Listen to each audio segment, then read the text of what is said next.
It's here on OneNation. Andi and Jordan, we got a lot to dive into because it was a big weekend. CPL action, MLS action, a drama with Toronto FC. Josh Kloke, who wrote an article alongside Paul Tenario, Tom Bogert, revealing a lot of information, behind-the-scenes information with Toronto FC. We'll have him on the show to dive a little bit more into that. And I may have put something out on my Instagram page. May have? Okay, so I put something out on my Instagram page that you may or may not have seen. Our boy Jordan was using a Telestrator over the weekend. And, you know, a lot of people are like, how could, that's so funny. You know, you watch other people and you know, it's haha, so funny that look what they drew and they didn't even know that they drew it. And then it's your turn to use the Telestrator and you draw the exact same thing. I want to know, Jordan. So sorry if you're just listening to audio, but there's a certain image on my screen right now. Again, go to my Instagram page, you'll see it. A highway and two circles. There's a highway and two circles. That's all that's there. The two circles are on either side of the highway. At what point did you realize what you drew? Did you have a moment on air or did you just not know at all because you were so into the play that you were breaking down? I was too close. I was zoned in. I didn't realize until Willz said the night school comment. I said, wow, I must have drawn something a bit. What did he say? Provocative. He said, because I painted this whole picture of Mr. Wilson, I'm gonna take you to school, this is what I'm gonna draw, I'm gonna educate. And when he said the night school comment, oh, that was great by Jordan, but this is a bit of night school, it wasn't day school, I was like, ooh. Yeah, you're not teaching kindergarten. I was like, yes, this might be for the upper echelon, it might be for the older, the older people. So then I realized I must have drawn something that looks like something. Yes, you did, it's a rocket. But look, hey, for the podcasters, all I will say is first I drew the circle. And I drew another circle. Because you were highlighting players. And I was highlighting Pacific Nyangabiri. Yeah. Driving in that space. So I drew a little bit. He's about to shoot out like a cannon right in the middle.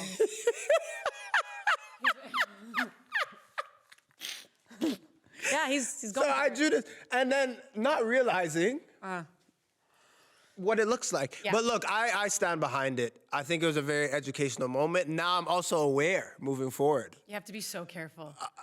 And what you draw. It is so easy in sport. Like that literally is an image that comes up because of certain things that you're highlighting. Anyways, we want to have a little bit of fun with it.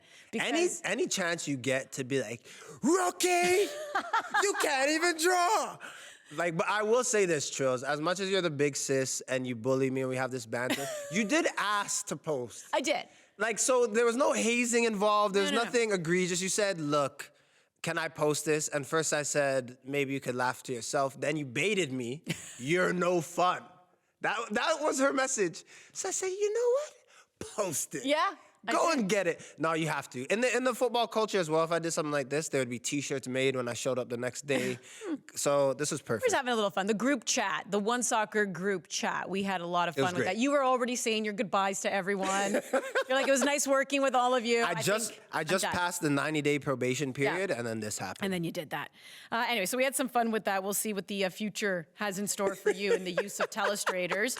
Let's talk a little Forge Atletico Ottawa. This was a great back and forth affair. Tristan Henry standing on his head. And then what do you know? I think even people on Twitter were saying, is this not classic Forge? Right? They're going to defend. They're going to absorb. And then they're going to get a goal in stoppage time. Oh, wait a second. They got a goal in stoppage time and they end up defeating Atletico Ottawa. Late by David Choinière getting the winner. I mean, how do you just keep up with Forge? Do they have an ability to win in so many different ways?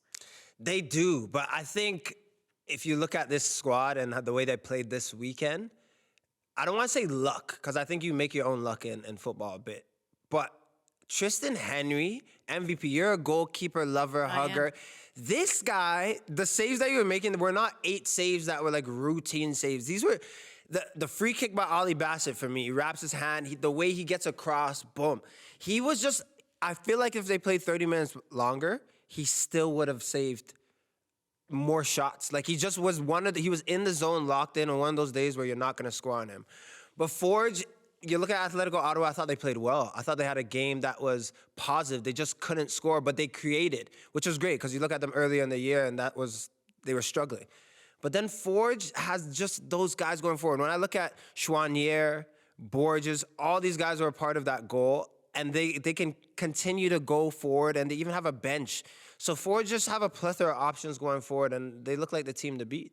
Yeah, Pacific obviously is on their heels. That's the one team where you do look at them and you think, okay, if anyone's going to challenge them for a regular season title, Yeah. could be Pacific. But with Pacific, right, you have a game where you're beating Halifax at home, and then you let them back in the game, which I think Forge has tightened up with from previous years. Like, when they're winning, they're able to close out a game, but also if they're losing, they've come back. They did it with Halifax at home.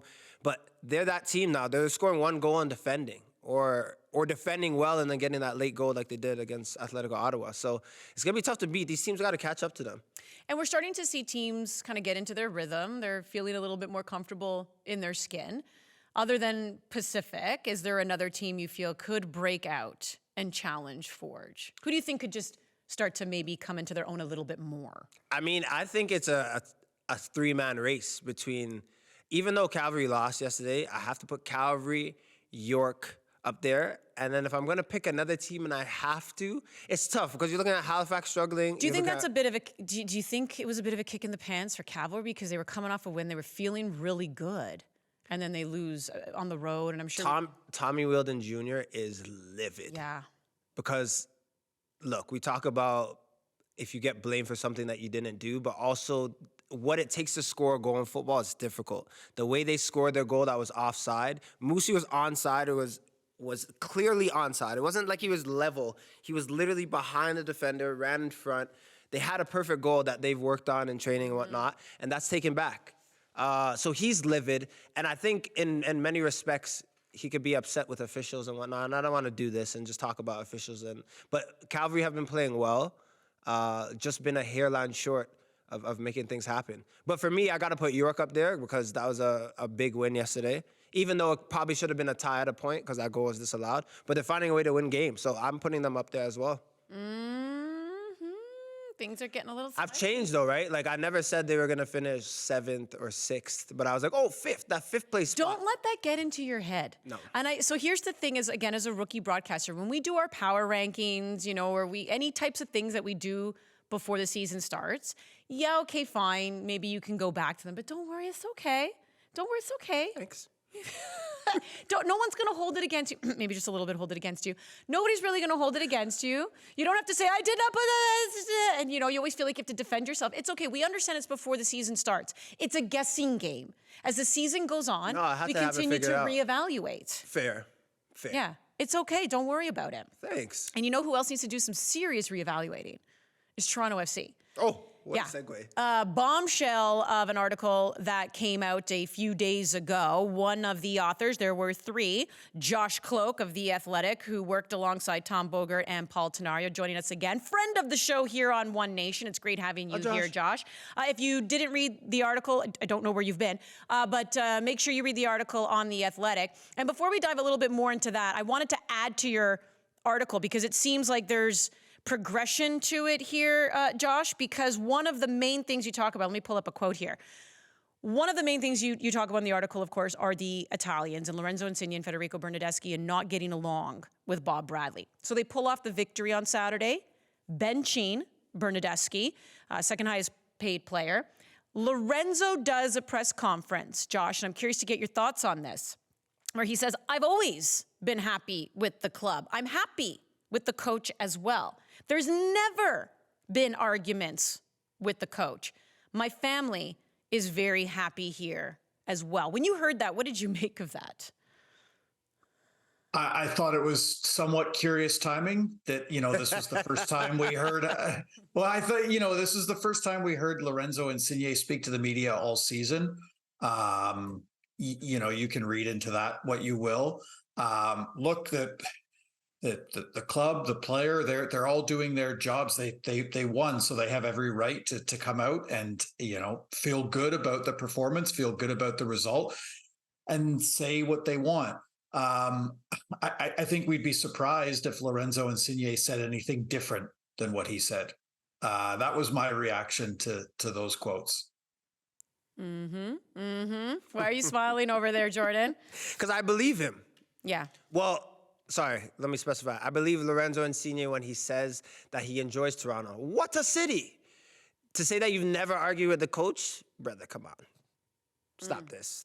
Who you kidding? And that's fine. That's allowed. But I think it is, I agree with you, Kloke. It is it is curious. The timing of the you coming out and saying that, it's calculating. That's what I want to say. I want you to take us also, Josh, maybe just a little bit inside, a reporter. When you're reporting on something like this, how challenging it can be, how difficult it can be, because I'm sure you also get some pushback from the club, and just the steps that need to be taken to be as fair as possible in your reporting. Because, you talked about everything from the coaching to the players as well, not getting along and possibly causing some problems, right? And the Bob Bradley, Michael Bradley relationship possibly causing some problems, and also the leadership possibly causing some problems here, and Bill Manning and some of the decisions that have been made. How do you even approach a story like this?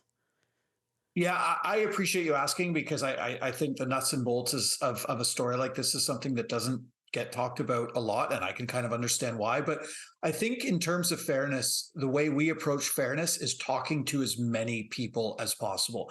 I think we were probably in a place where we could have written some form of this story at the end of last season, some form of this story, because I think there were whispers about some, discontent from certain players and the direction that the club was going in.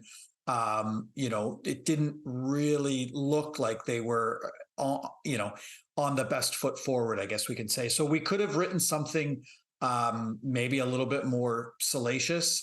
But I think the key for us was to just talk to as many people as possible, so you get as wide a scope of how things are, truly are. And we can't know for sure, because we are not in the dressing room.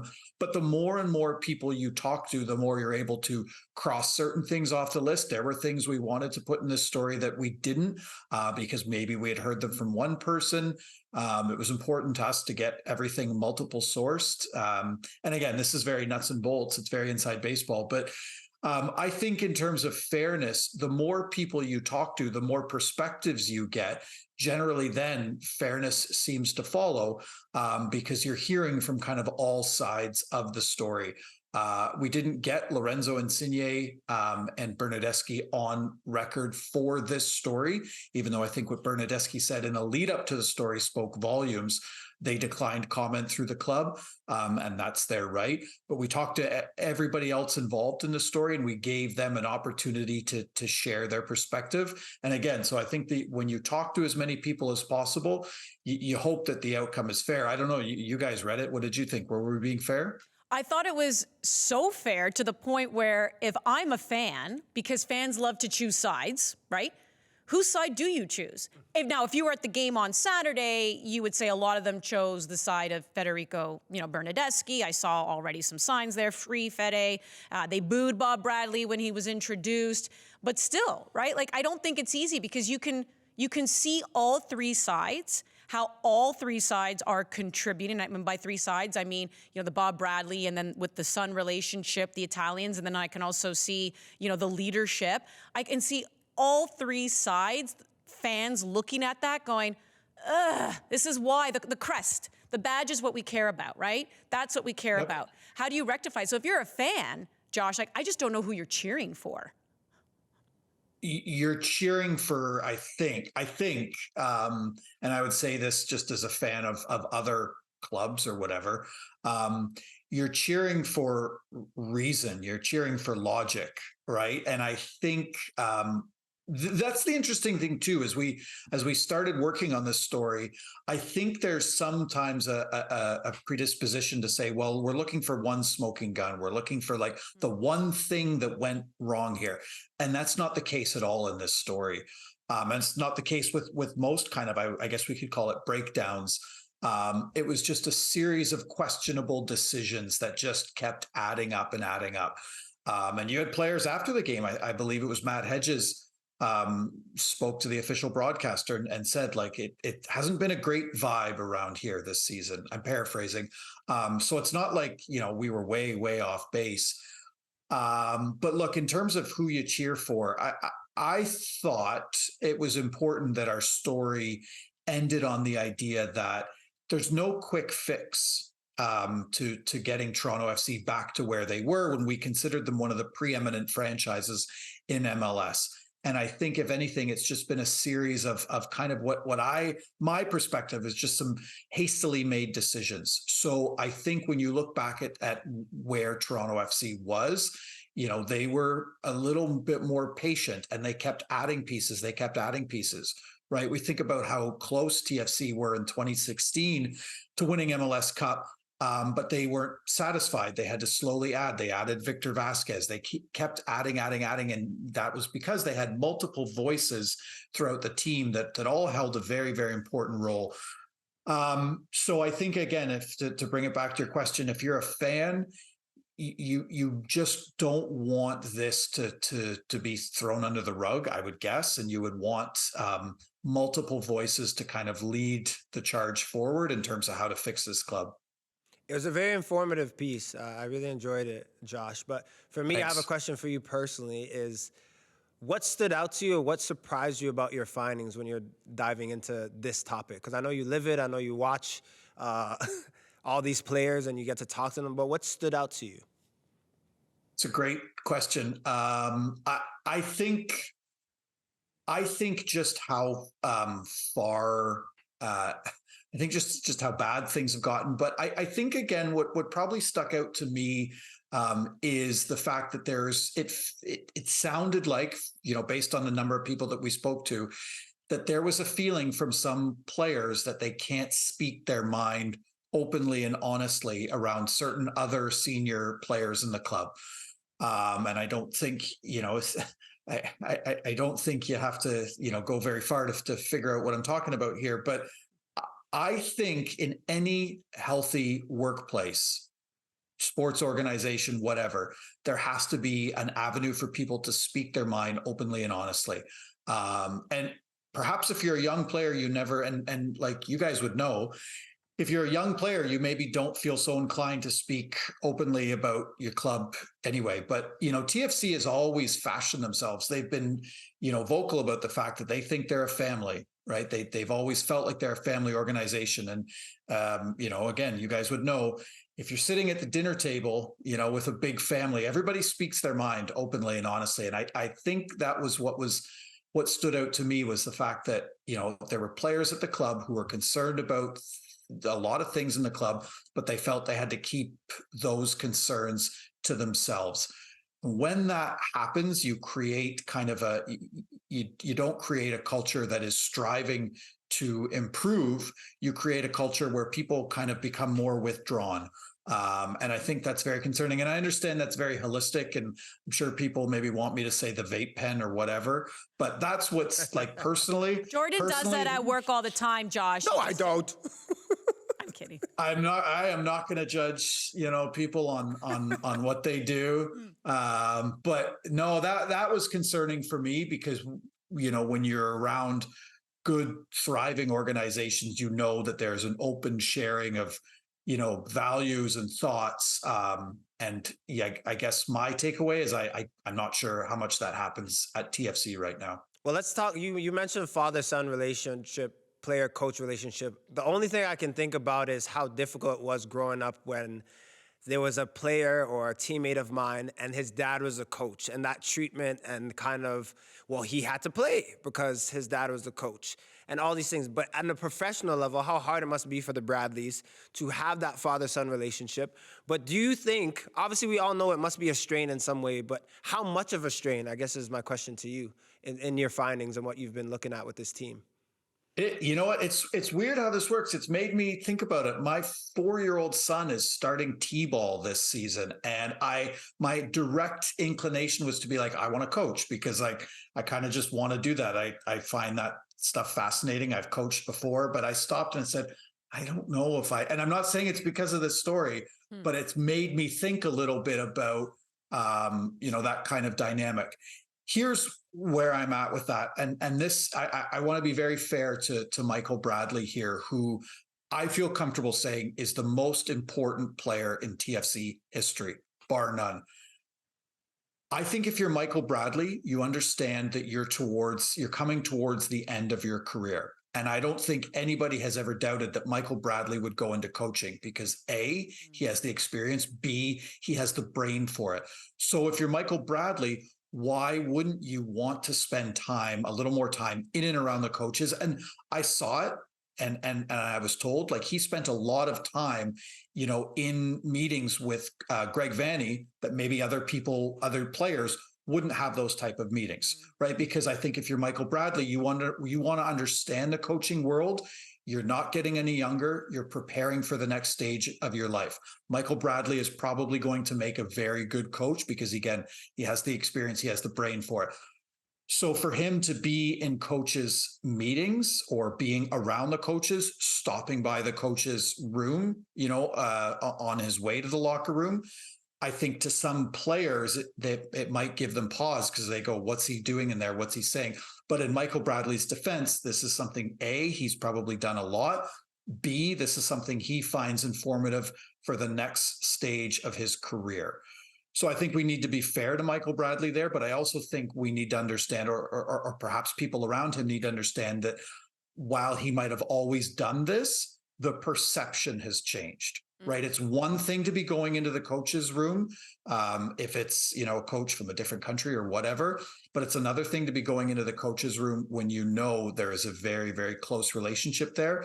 And my sense is, it was the lack of that understanding that I think has irked some players. I think you've hit the nail right on the head because, to your point, Michael has been doing this with the different coaching staffs. Yep. The difference is now his father is the coach, and he kept things the same. In Michael's mind, not that I want to speak on his behalf, but he was probably thinking, this is what I do, so I'm not going to change anything. Ergo, I'm not going to treat my father any differently. But what you don't realize is that with that type of dynamic, you actually do have to change things because, to your point, the perception also changes. So it was kind of that lack of adjustment, I think, that's hurt a little bit. A couple more questions that I do have for you because I do want to go now to the leadership part of things. And, last week there was another article that was written by Rachel Dory of the Hockey News where she was talking about MLSE and the board of directors and just how there seems to be some issues at that level, how that's affected the Toronto Raptors, how that's affected the Toronto Maple Leafs. And then there was a little bit of a mention there as well when it comes to Toronto FC. If you're a player, do you feel like they have the faith that things can turn around? Because I don't know if I'm just being a little bit of an optimist here in thinking, maybe it's not so much an optimist.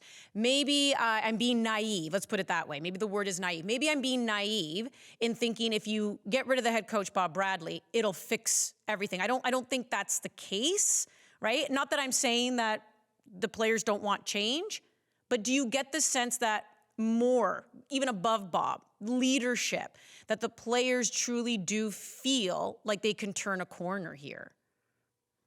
Well, and Jordo, you can speak to this. Like, as a player, I don't know how often, and I could be wrong, but I don't know how often players are really thinking about, the multiple layers on top of them in the food chain.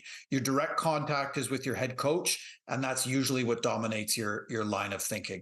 Now, if you're a player that's been around a club for a very long time, and you have an understanding of the inner workings of the club, then you might feel a little bit differently. But look, here's what I will say.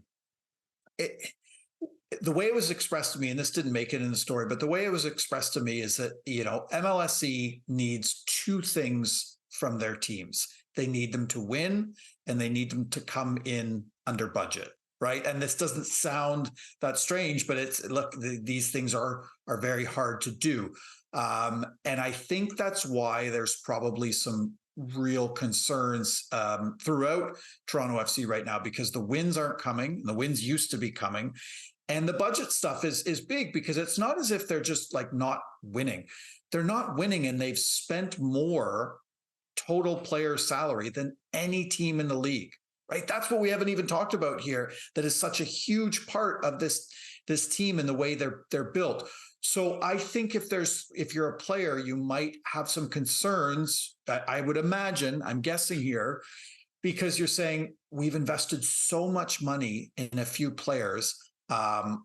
is that impacting the way other people think? Have we created too top down of a team? And is enough attention, I guess, being paid to other players in the club? So that's where I think the questions might come up. But again, like Jordo, you would know, like, do you really think about your sporting director? Do you think about ownership, or do you think about your head coach day to day? I think it's the head coach who you're really talking to. But I think also as an older player, you start thinking about things beyond, right? And that's something to mention as well. But yeah. Now you nailed it, Josh. Josh, it was a great article. And now Jordo and I are going to get into this a little bit, because what does Bob Bradley do on Wednesday? Because they pulled off a win. They got a win without Bernardeschi. So we're going to have that conversation. But it was great checking in with you. Great stuff, great article. And we'll talk to you another time. Thanks to you both. Good luck. I want to see how this conversation plays out. Yeah, it's going to be juicy. That's Josh Kloke of The Athletic. If you haven't read the article, be sure to read the article. He, alongside Tenario and Bogert, on Toronto FC and their situation. So let me ask you this. It's a crazy week. So I talk to a lot of people who have held coaching or management jobs in sports, in professional sports, and they've all said that Bob Bradley had to do what he did. Agreed. Because it wasn't just that Bernardeschi spoke out against the coach. It was the fact that he doubled down and then went to the media again. So he's like, they all agreed that the coach had to assert his dominance and bench him. But they also all agreed that he has one shot to do it. One shot to get it right.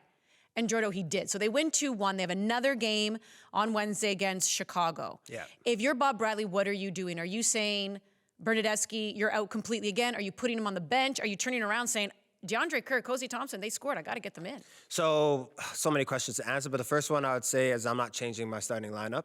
It worked. It came with venom, energy, cool. Reward that if everyone's healthy, sharp, play that same lineup or something similar to it, right? We might tweak one or two things. But for me, a coach and a player's relationship is similar to a parent and a child's relationship. Now, I'm not talking about a parent and a 4-year-old. Let's say a parent and whatever, a teenager. You need to still have dominance, whatever, or respect, but there has to be open communication. So if I'm Bob Bradley and I'm a coach, you're sitting down with Bernardeschi, you guys are getting rid of the bad blood. You're saying, look, I was wrong. Apologies need to be had. That takes some big people to put egos aside too, right? You got to, right? Yeah. For the health of the team and to move forward, you have to do. And I also say, I look at the manager. I don't know Bob personally. I wish I did. I would love to pick his brain. But you got to go to Bernardeschi and you got to have a conversation. And you got to go with cool, calm heads. You can't go there saying, oh, this guy slated me or he did this in media. Think about the bigger picture, which is a team and winning. And you know that you're going to need Berna. You would rather have him than be benching him or ostracizing him. I would say have that conversation, deal with the fact. If you can move forward together, have him on the bench. You can use him, reinsert him into the lineup, slowly bring him back in. That also starts from with training and how he's doing and how his attitude is. But that would be my plan of attack. Conversation definitely needs to happen. You're right, off the pitch. But I do think you put Fetty on the bench. I think DeAndre Kerr looked great. Yeah. Cozy Thompson comes in as a substitute and scores. And the fact that you won, like, to me, that's always an easy decision for sure. a manager. You won, so you stay status quo. As far as moving forward, you're right. I hope that, Federico, because there's a part of me that he has to know he's not going anywhere. Yeah. He's the harder chip to move. So you would hope that he wouldn't play that card, like I'm going to be stubborn or whatever. But you also hope that Bob realizes the team spoke out because they were clearly upset. Yeah. Now, I say the team because Josh is right. Matt Hedges did speak after the game and talked about the vibe. So at some point as a manager, you have to understand that when your players take something out of the room, because we know how sacred it is to keep it in the room. That is sacred.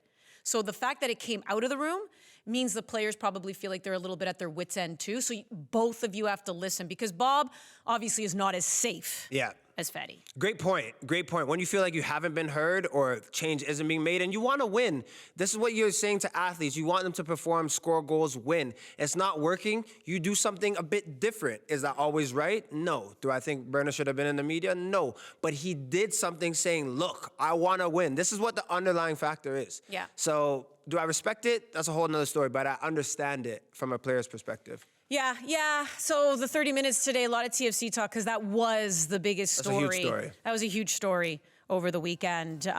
But it was still a great chat. It was. A little bit of this, a little bit of stirring the pot, a little bit of drama.